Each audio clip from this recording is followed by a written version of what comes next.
مش عايز تتعلم امبلانت صح؟ زي ما سمعت مش عايز، خد كورسات. للاسف موضوع الكورسات والبرامج القصيره في مجال تعليم الزراعه من الحاجات اللي ما بتعلمش الدكتور، وفي النهايه بيطلع الدكتور بعد ما خد الكورس يلاقي نفسه مش شاطر ومعرفش يشتغل حالات زراعه كويس. انا لقيت لك الحل هو برنامج ال100 زراعيه. ايه فكره برنامج ال100 زراعيه؟ ليرنينج باي دوينج، لازم تشتغل كتير عشان تتعلم. بس القصه كلها ما بتقفش عند الزراعه والجراحه. وهنا برضو اما تيجي تتعلم زراعه وجراحه ما ينفعش تروح لحد بتاع بروسيز يعلمك زراعه وجراحه، لان انا عارف ناس بتبتدي تعمل الكلام ده وبيعلم كل حاجه. الكلام ده مش هيفيدك.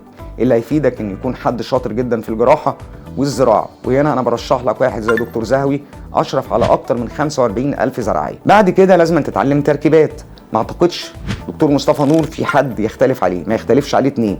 ده حد قوي جدا في الكورس البيزكس والادفانسد في التركيبات. وبعد كده ما ينفعش تشتغل تركيبات من غير وجود الاوكلوجن، عشان كده هتلاقي معاك دكتور صمول في الرحله دي. مش بس كده، كمان ما ينفعش تتعلم زراعه وانت النهارده مش ملم بالديجيتال دينستر، وهنا معاك دكتور احمد رضا. طيب كل الكلام ده حضرتك غالبا هتدفع مبلغ محترم في البرنامج ده.